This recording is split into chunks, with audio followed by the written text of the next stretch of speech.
যেটা যে কৃষিগুলো উৎপাদন করতেছে শসা, সিম, করলা এবং বরকটি, এসব জিনিসগুলো বিক্রি করতাম গেলে, কুমড়া, এসব জিনিসগুলো বিক্রি করতাম গেলে দাম কম, কিন্তু আমরা কৃষক যেসব কীটনাশকগুলো ব্যবহার করে কীটনাশকগুলোর দাম বেশি, কীটনাশকের দাম বেশি। আপনাদের এখানে কি সুবর্ণচর উপজেলার যে কৃষি অফিসার আছেন তিনি কি এসেছিলেন?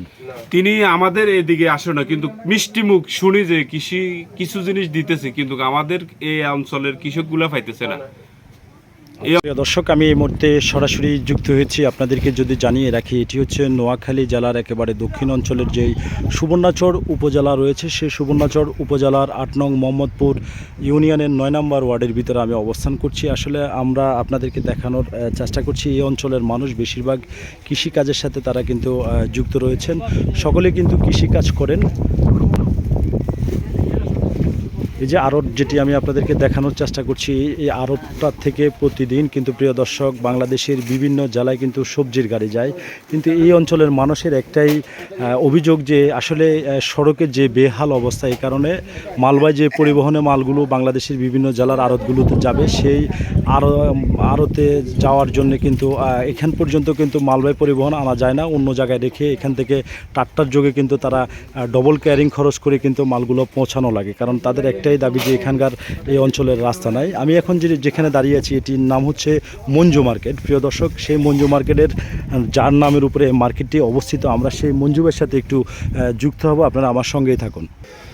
আমরা একেবারে এখন যাচ্ছি সেই মঞ্জুবের সাথে, আমরা একটু কথা বলবো। আসলে এই অঞ্চলের মানুষ বেশিরভাগ কিন্তু কৃষিকাজের সাথেই যুক্ত রয়েছে। কি অবস্থা, কেমন আছেন মঞ্জু ভাই? আছি, ভালো আছি। আসসালামু আলাইকুম। কি অবস্থা আপনার এলাকার, কি অবস্থা, যে কৃষকের কি হাল অবস্থা আছে বা কেমন আছেন? রাস্তাঘাটের উন্নয়ন?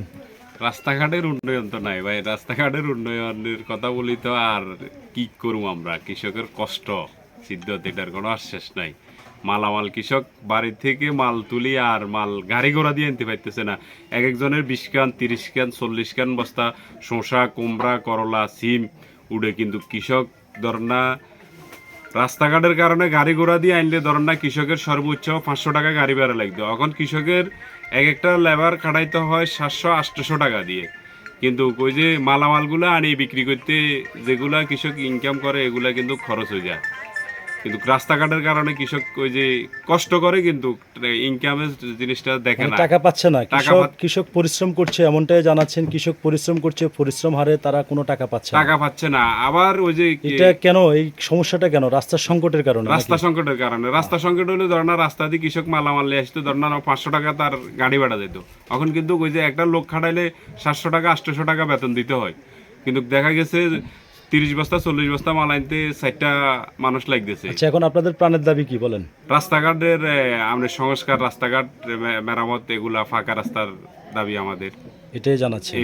কোনো সমস্যা আছে কিনা? আরো সমস্যা আছে যে আমাদের কৃষক অঞ্চলের কৃষকগুলা পাইতেছে না, কিন্তু কৃষক যদি পাইতে সরকারি কিছু সুযোগ সুবিধা পাইলো তাহলে কৃষকের কিছু সহযোগিতা হইতো, কিন্তু এই জিনিসটা পাইতেছে না, ইন টোটাল পাইতেছে না এরা। প্রিয় দর্শক, আসলে এখানকার কৃষক যারা রয়েছেন তাদের প্রাণের দাবি একটাই, যে আসলে তারা কৃষিকাজের সাথে যুক্ত রয়েছে, সরকারিভাবে যে অনুদানগুলো আসে কৃষি উন্নয়নে, আসলে সেটা কিন্তু তারা সেটা থেকে বঞ্চিত।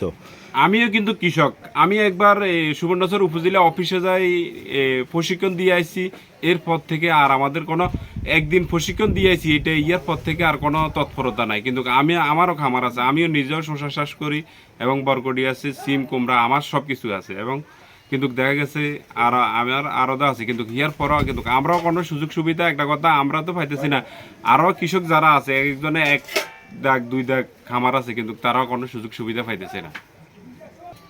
ধন্যবাদ ভাই। দর্শক, তো এই ছিল আমার কাছে নোয়াখালী সুবর্ণচর উপজেলার ৮ নং মোহাম্মদপুর ইউনিয়নের ৯ নম্বর ওয়ার্ড মঞ্জু মার্কেট থেকে সর্বশেষ খবর।